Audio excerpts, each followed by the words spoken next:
Show me.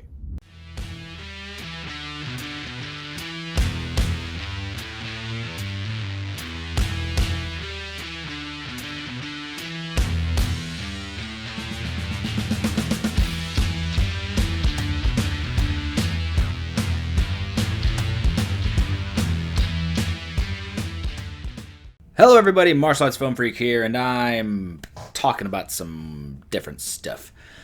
So, this video, is sort of based on, I believe it was last year, maybe the year before. Watch Mojo put out this video about, 10, movie martial artists who don't have a black belt.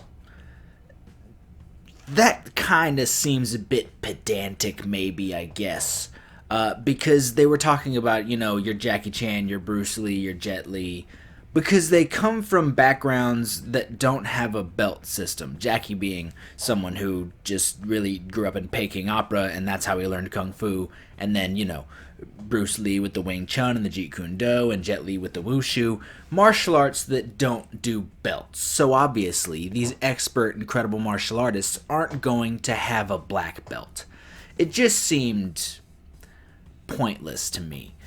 So I wanted to go a bit deeper. I want to talk about martial arts actors who, before they were actors, didn't have a martial arts background. People who got into martial arts movies and had to start fresh, had to come in green and work from the bottom and gain that skill set. Let's not waste any more time. Let's discuss 10 movie martial artists who were untrained. Of course, when I say untrained, I just mean didn't grow up, aren't lifelong martial artists. They got trained because they were getting into the movies. They didn't grow up doing kung fu, karate, kickboxing, whatever. They got into martial arts because they were going to be a martial arts actor. Now, number 10 is Alexander Fu Sheng. Now, this is also part of my inspiration for doing this video, as I recently watched The Chinatown Kid for the first time. I enjoyed it quite a bit. If you'd like a review for that, let me know in the comment section if you'd like me to do that review. It was part of the Shaw Brothers Shawscope 12-movie set, box set that everybody's been getting. Yes, Alexander Fu Sheng. So Alexander Fu Sheng didn't grow up doing kung fu, wasn't a martial artist. He didn't really start training until he started attending the Shaw Brothers Southern Drama School, in which, he could have been any kind of actor. He could have done comedy, he could have done drama, he could have been a romantic heartthrob, because Shaw Brothers made more than just kung fu movies. They were a whole studio. They made everything. So he could have been any kind of actor, but he attracted the attention of Chang Che, who was like, I'm going to make this dude a kung fu star. He got him working out with Lau Kar Lung, who I believe they worked out for, I believe it was it 6 months? Probably not even 6 months. But yes, that's how Alexander Fu Sheng learned kung fu. He didn't grow up doing it. He started going to Shaw Brothers Academy and was like, I want to be an actor. Oh, this guy wants me to be a kung fu actor. Guess I'm learning kung fu. And, you can kind of see it in some of his movies, even something as good as like a Heroes 2, standing next to Quan Tai Chen. He's not as polished as Quan Tai Chen, but it's good. He's just so charismatic, and he pulls it off really well. Even though, he is a fairly green, you can see that his technique isn't completely there. He pulls everything off pretty damn well, because Heroes 2, if you haven't seen Heroes 2, I've gushed about it quite a bit on this channel. Holy shit! That final fight scene from Heroes 2 is amazing. Chinatown Kid was pretty dang good. Disciples of Shaolin. He has a little bit to do in 8-Diagram Bullfighter. Unfortunately, he passed away before he could finish that film. He's good. The dude's good. Number 9 is Moon Lee. Now, Moon Lee has a background that you'll find with a lot of actual martial arts actors, is they didn't have a martial arts background. They had a dance background. Yes, she had a background in ballet. She was quite good at it, but she didn't start learning kung fu until she had signed with Golden Harvest, and essentially Sammo Hung and Yuan Bao got her in front of the right people to train her in kung fu. And she quickly became one of the top names in what is pretty much called the girls with guns genre. Lots of great 80s, early 90s films starring her, people like Cynthia Khan, or like a Yukari Oshima, people like that. And she immediately became one of the top people, and that's pretty impressive, not having a martial arts background and then just making so many dope fight scenes that people are like, oh, this chick's great.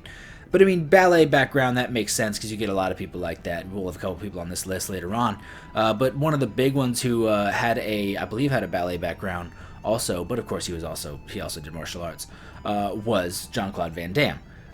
That's just, a ballet background, a dance background works really, really well. Chris Evans, being Captain America, pretty good on his fight scenes, but the reason he's pretty good on his fight scenes is because he was a dancer. He did tap dance. He has that tempo. He can figure it all out. Moon Lee was the exact same way, along with many other actresses. What's your favorite Moon Lee movie? Should I discuss some more Moon Lee movies or just girls with guns stuff? Maybe. Number 8, untrained actor Nicholas Say. I always forget how to say his last name, and every time I say his name, I tell you that I don't know how to say his name. Nicholas Say is perhaps one of the biggest shockers to learn that he didn't know Kung Fu or any martial arts before. Because when I watch a Nicholas Say movie, oh my god, he is so good. But pretty much he just kind of loved martial arts as a kid, but he never actually did it. I'm sure he did like we all did. We all learned how to throw a kick as a kid because we watched Kung Fu movies and stuff. But he didn't really learn how to do anything until he starred in a movie, I believe it was Gen X Cops, because Jackie Chan produced that film, so Jackie Chan got him working with his stunt team. I believe it was Nicky Lee was like the leader at the time. Got him working with him so that he could do a little bit of martial arts in Gen X Cops, and then he kept working at it, and eventually, you see his kicks and stuff in movies like freaking, oh my god, it's so good, Dragon Tiger Gate and Invisible Target. His kicks in movies like those are so beautiful, are so gorgeous, crisp, clean. I love his kicks so dang much. And then, of course, he has like his Wing Chun in Shaolin. I love his Wing Chun in Shaolin. He's great. He just kept working at it, constantly training. Even just last year, did a great fight scene with Donnie Yen in Raging Fire. Nicholas Say, it baffles me that he wasn't a lifelong martial artist because he just looks so authentic. Next up, someone who is on a very similar level to Nicholas Say, and that is Andy On. Andy On was born and raised in Rhode Island. He did not grow up doing martial arts. He grew up speaking English and Mandarin, a little bit of Cantonese. Dropped out of high school. He was like a bartender, and he's just an average Joe with just movie star good looks. Eventually, someone is just like, hey, dude, you need to be an actor. So he goes back to Hong Kong. He pretty much gets the role of Black Mask and Black Mask 2 because Jet Li was not returning. But he had to be trained. So I believe they sent him to a Shaolin temple for about a month to train. Which, I mean, a month doesn't seem like very much time. But I guess if you're going to do as hardcore training as they do, you're probably going to develop pretty fast. He also worked alongside Jet Li to develop a few skills. And, that movie is not very good, but then he goes on and does some other stuff. I first noticed him probably in either True Legend as one of the villains in that, or King of Triads, a movie that I've brought up many times for one at least fantastic fight scene. And he's great. He's consistently kept training. He's worked with Philip Ung and Vanessa Wu over the past few years. They do a lot of Wing Chun together, I believe. He's worked with Nicky Lee as well. He's worked with Jackie Chan because he, of course, has the fantastic 2 fight scenes in New Police Story with Jackie Chan. So, of course, he's going to work with him and his team a lot to develop his skills even further.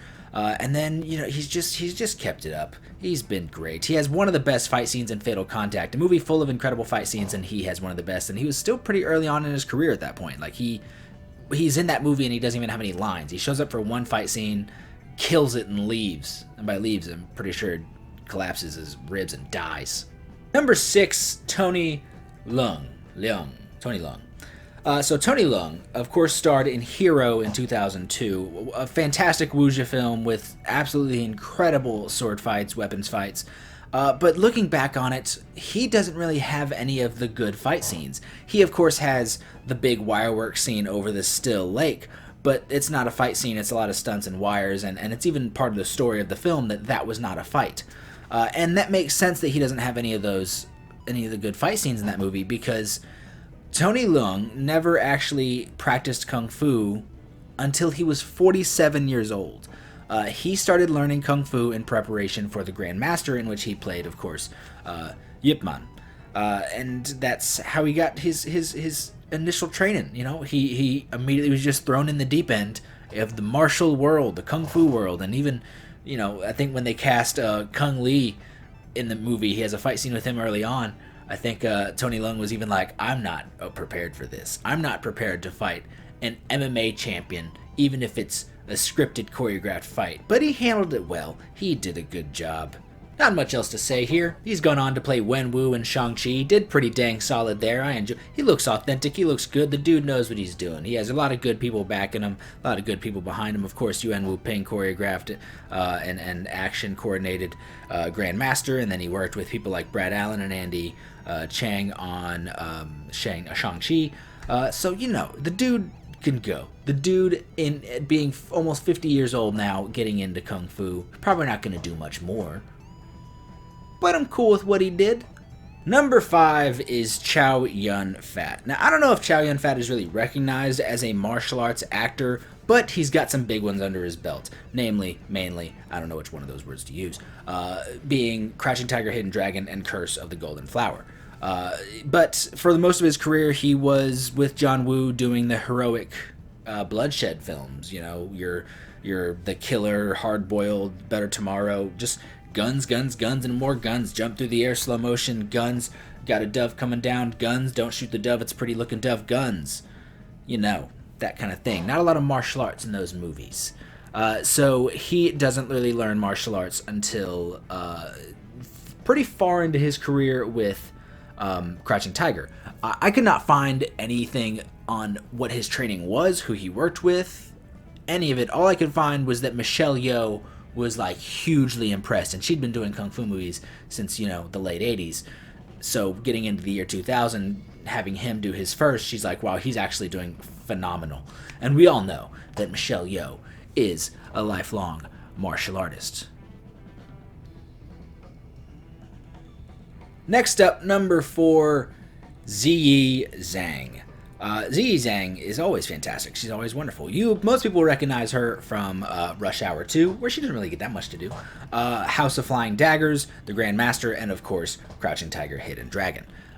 Just somehow goes from knowing no martial arts. She was a dancer, just like Moon Lee, with also a good dose of gymnastics, which the gymnastics probably really helped with the fantastic wire work in the film. But she somehow went from not being a martial artist to giving maybe the greatest sword fight ever put to film in Crouching Tiger, Hidden Dragon. Like, just stunning. Pretty much every martial arts movie she's done, she just does the proper training. She just gets what she needs done, which, with her physical background in dance and gymnastics, probably is pretty easy for her to pick things up. The stuff she gets to do in Crouching Tiger is fantastic. Her fight scenes, she probably has, in my opinion, I haven't seen it in a little while, I think I remember her having the best fight scene in The Grandmaster, which would make sense with Tony Leung not learning till he's 47, picking up martial arts for The Grandmaster, and her having, not being a martial artist, but at least having been in the martial arts world since at least like the year 1999, 2000, and that movie being in like 2013. So, makes sense that she would have the best fight scene in that movie. She's just great. I'm always happy to see her. Why wasn't she in more Godzilla movies? She needs to be in more Godzilla movies. I mean, I don't want her to fight Godzilla. Pretty dope, though. Next up, somebody who I don't know if we recognize as a martial arts actor, but Jessica Henwick. Jessica Henwick, of course, known for playing Colleen Wing in Iron Fist, the best character, the best role, the best actress in that show. Even though the world, we as Marvel fans and martial arts fans can all pretty unanimously agree Iron Fist, not good, but we can also unanimously agree that the one thing we can all defend is Jessica Henwick as Colleen Wing. Bring back Colleen Wing, please. I need that in my life. But despite her being the best martial artist on that show, she is not a martial artist. She really just grew up as a theater kid. Lots of theater, big theater actor. Until she did learn Kung Fu for a pretty much a Kung Fu superhero show. However, not the one you're thinking of. Not Iron Fist. No, she learned Kung Fu at the age of 18 from the excellent Jude Poyer for a BBC show called Spirit Warriors.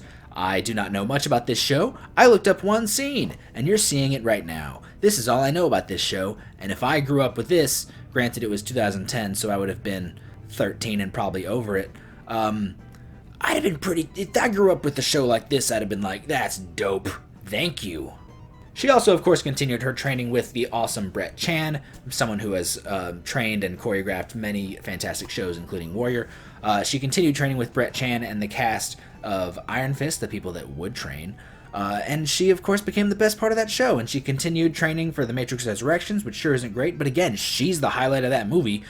So if she, I know that she doesn't want to be recognized as a martial arts actor. She doesn't want to be pigeonholed to that, stuck with that. And I want her to be able to do any movie or TV show that she wants, whatever it is, and she's happy. But if she does return to the world of martial arts, cinema, martial arts action, and she is happy and having a fun time, then I would be very, very happy. Number 2 here, someone who, when you watch his films, it is blatantly obvious that the man is not a martial artist because he is messy, bad, I don't like it. But he was famous, really big famous for it. Jimmy Wang Yu. Jimmy Wang Yu was the kung fu hero before Bruce Lee. He started in the late 60s with one-armed swordsman, but he wasn't a martial artist, and it was very easy to tell. I believe he was a soldier in the Chinese Republic, whatever they go by these days, where he also, for some reason, became like a swimming champion, got really good at the swimming, so for that he moved to Hong Kong, and then he was like, oh, I'm going to be an actor. So he goes to Shaw Brothers, and they're like, no, this dude's dope, make him the biggest actor of what we got going on until Bruce Lee comes over here and ruins his fun. And yeah, I just don't like him. I don't like his stuff. And I've still got to watch The Chinese Boxer. I've got The Chinese Boxer up here from the 88 Films release. And I've got to watch it, and I'm not looking forward to it because I hear his action is just bad. And he gets better. He improves with like one-arm boxer, not the one-arm swordsman, but the one-arm boxer. But even then, the highlight of that film is that it gets goofy as shit. It gets nuts because everybody's got freaking superpowers. He trains his one arm to do crazy things. He's bouncing around on 2 fingers doing a handstand, and somebody's just like, that's amazing, and that's hilarious. But even like something like Man from Hong Kong, he's not the best part of that. Hell, the movie's not the best part of that movie. It's not a very good movie. It's fine. But anytime it brings in like the Hong Kong stuntmen, and you see like a young Yuan Bao and Corey Yuen and a bunch of other people, they're the highlight, even though they're just there to get killed. They're jobbers for this dude, but he sucks. Apparently he was an asshole too, so I don't mind saying this. If you look at Jimmy Wang Yu choreography and stunts and fight scenes, and you're like, this dude's the shit, you need to watch more movies, because that dude is just shit. He's not the shit. He just stink lines coming off of that kung fu because he is ass. Lastly, finally, number 1, the premier, the best, the person who, of this list, I mean, if you look at everybody on here, I'm pretty confident in saying that this person is probably recognized as one of the very, very best to ever do it in the kung fu world, and she didn't grow up doing kung fu. Michelle Yeoh, you brilliant goddess. Michelle Yeoh was not a martial artist growing up. She, like few before her, many before her really, was a dancer. She was a fantastic ballet dancer, and the only thing that stopped her from going pro in ballet was a bad injury, in which she then just focused on choreography. She went to school for choreography, which makes a lot of sense. And then she became Miss Taiwan, I believe. Yeah, that sounds right. She became Miss Taiwan at the age of 20. That led to a few other beauty pageants, and then that led to her doing like a commercial with Jackie Chan.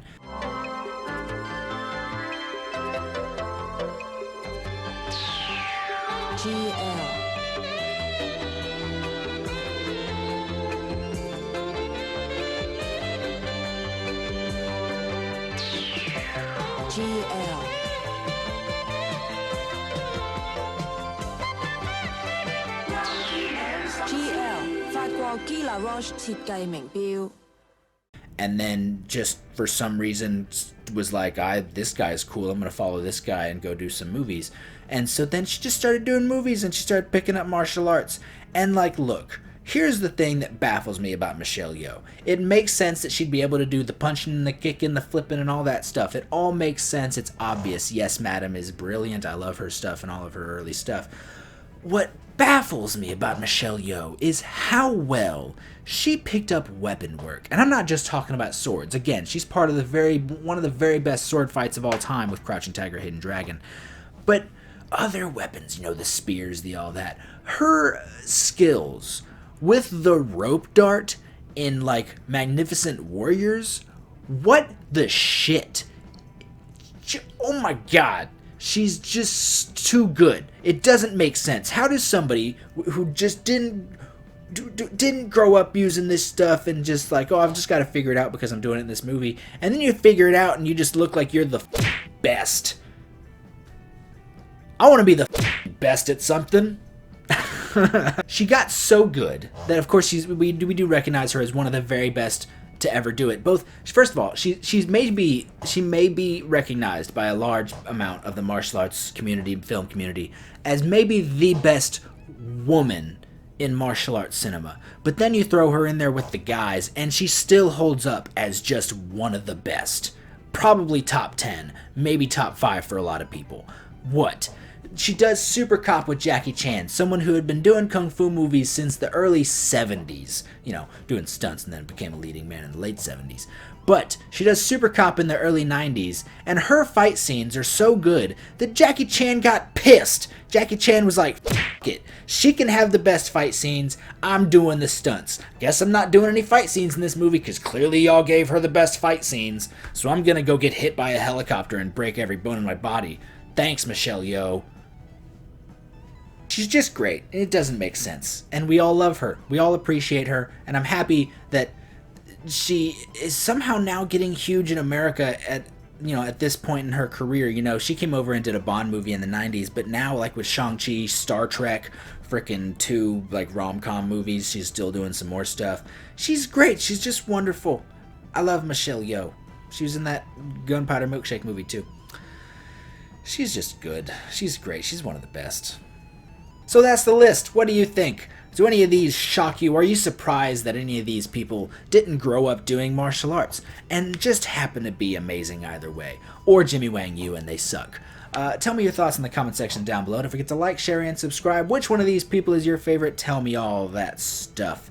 Martial Arts Film Freak Facebook page. Don't forget that I'm over there as well, posting stuff every now and again. I'm on the Instagram, Martial Arts Film Freak, Tristan_Glover on the Twitter, and Martial Arts Film Freak on TikTok. Thank you so much for watching, and have a good day.